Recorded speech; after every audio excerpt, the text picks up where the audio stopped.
Welcome साथियों, स्वागत आप सभी का एक बार फिर से। एक अच्छी खुशखबरी है आप लोगों के लिए। प्रसारण की बातें चल रही थी और प्रसारण के अंदर भर्ती का एक शॉर्ट नोटिफिकेशन आ चुका है। एक दो दिनों में फुल नोटिफिकेशन भी आ जाएगा आप लोगों के लिए। तो ये 5 कंपनी है जिसके अंदर राजस्थान विद्युत उत्पादन, राजस्थान विद्युत प्रसारण और ये जयपुर डिस्कॉम, ये अजमेर और ये जोधपुर। आपने ये चीज देखी कि पहले एक भर्ती आई थी जेईएन की, उसके बाद फिर आपके टेक्नीशियन की पोस्टें आई उत्पादन के अंदर और प्रसारण के वितरण के अंदर। अब आपके पास जो भर्ती आई हुई है ये आई हुई है प्रसारण के अंदर। पोस्टें किन किन बच्चों के लिए? पोस्टें ये रहेगी जूनियर इंजीनियर यानी कि जेईएन की पोस्ट के लिए रहती है। दूसरा कमर्शियल असिस्टेंट के लिए, ठीक है। तो junior engineer, junior accountant, junior assistant या जिसको कमर्शियल असिस्टेंट सेकंड भी कहा जाता है। अब बात आएगी कि यहाँ क्वालिफिकेशन को क्या रखा जाएगा, कि आप लोगों की जो क्वालिफिकेशन होगी वो क्या होगी। अब मेरी एक बात सुनो कि देखो, अगर जेई की पोस्टें हैं तो आईटीआई की भी आने की संभावना है। कारण क्या है कि आपने पहले देखा कि उत्पादन के अंदर और जो प्रसारण अपने वितरण के अंदर जब भर्ती आई तो पहले जेईएन की आई थी और फिर आपकी आई थी। तो इसका मतलब जेई के नीचे ही आपको काम करना पड़ेगा। तो इसका मतलब ये है कि उत्पादन के अंदर भी पोस्टों की संभावना है और उत्पादन के अंदर जो पोस्ट है आईटी के लिए आ सकती है वो 1500 के आसपास आ सकती है। अब यहां अगर आप लोग देखें तो जूनियर इंजीनियर की पोस्टें हैं, जूनियर इंजीनियर 1, इलेक्ट्रिकल, मैकेनिकल और सिविल। तो तीनों के अंदर ये सबसे ज्यादा पोस्टें हैं वो इलेक्ट्रिकल के लिए है 727 और मैकेनिकल के लिए 110 और सिविल की सबसे कम पोस्टें हैं।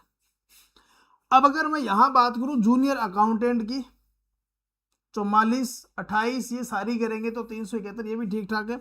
और जूनियर असिस्टेंट या कमर्शियल असिस्टेंट जिसको सीए भी कहा जाता है तो ये 765। तो यहां जो क्वालिफिकेशन होगी मैं आपको बता दूं, यहां होगी डिग्री। डिग्री का मतलब ही होगा बीटेक।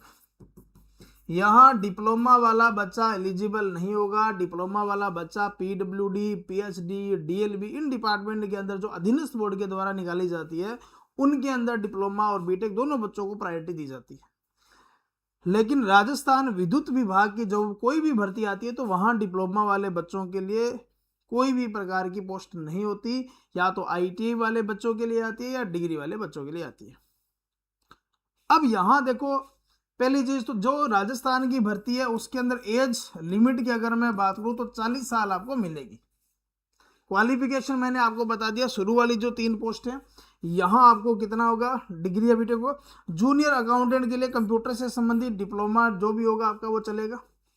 और यहाँ जो कमर्शियल असिस्टेंट या ये आपको पता है कि 12th बेस पर होती है।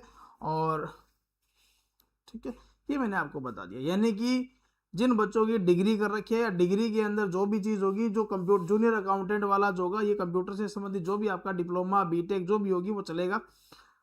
जूनियर असिस्टेंट या कमर्शियल असिस्टेंट के लिए 12th चलेगी। यानी कि अब जो बच्चे जिन बच्चों ने 12th कर रखी है वो उनके लिए यहाँ फायदा मिलेगा। यहाँ टाइपिंग आपको आनी चाहिए, ये भी मैं आपको बता दूं। यहाँ अकाउंट का आपको कंप्यूटर का नॉलेज होगा ही। और यहाँ इलेक्ट्रिकल, मैकेनिकल और सिविल ये आपको डिग्री चाहिए। तो ये आप लोगों के लिए पोस्ट हैं और जल्द आ सकती है क्योंकि ये शॉर्ट नोटिस है।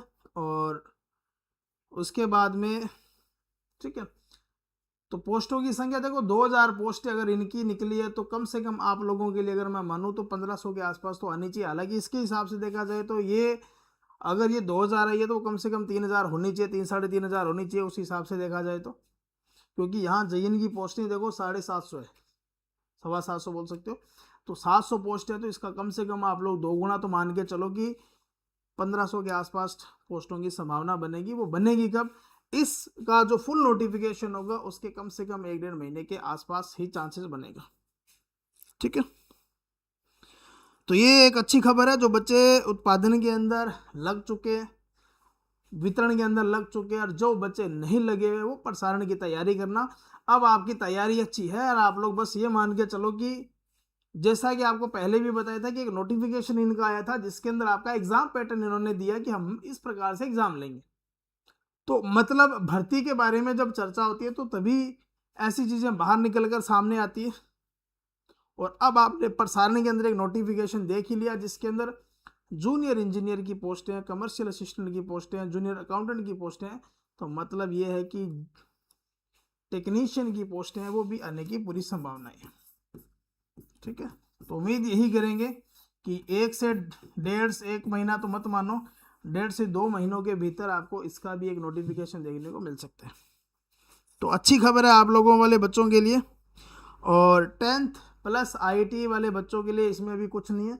एक थोड़ा सा डाउट है कि जो IIT किया हुआ बच्चा होता है उसको 12th के बराबर माना जाता है, वो यहाँ अप्लाई कर सकता है नहीं कर सकता, जैसी जानकारी मिलेगी आपको बता दिया जाएगा।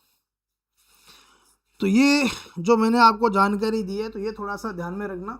तो यहाँ अभी भी फिर भी देख लीजिए कि JN की पोस्ट 1 है, ये इलेक्ट्रिकल की है, ये मैकेनिकल की है, ये सिविल की है। तो यहाँ जो आपका रहेगा, यहाँ जो आपका रहेगा डिग्री रहेगी, बीटेक रहेगी। यहाँ जूनियर अकाउंटेंट की अगर मैं बात करूँ तो जूनियर अकाउंटेंट के अंदर आपका, फिर मैं बता दूँ कि कंप्यूटर से संबंधित कोई डिप्लोमा चलेगा या डिग्री भी चल जाएगी। ठीक है, और यहाँ जूनियर कमर्शियल असिस्टेंट ये 12th बेस पर होती है। तो मोटा मोटा देखा जाए तो ITA को छोड़ करके लगभग हर प्रकार के बच्चे के लिए पोस्टें हैं। इसका फुल नोटिफिकेशन आएगा, उसके बाद फिर आप ITA वाले बच्चों के लिए भी देखोगे कि एक प्रसारण के अंदर आप लोगों की भर्ती मिलेगी। तो उम्मीद यही करेंगे कि जल्द से जल्द इसके ऊपर भी एक आपको भर्ती मिले। ठीक है, तो मिलेंगे नए सेशन के अंदर, तब तक के लिए धन्यवाद। जय हिंद, जय भारत।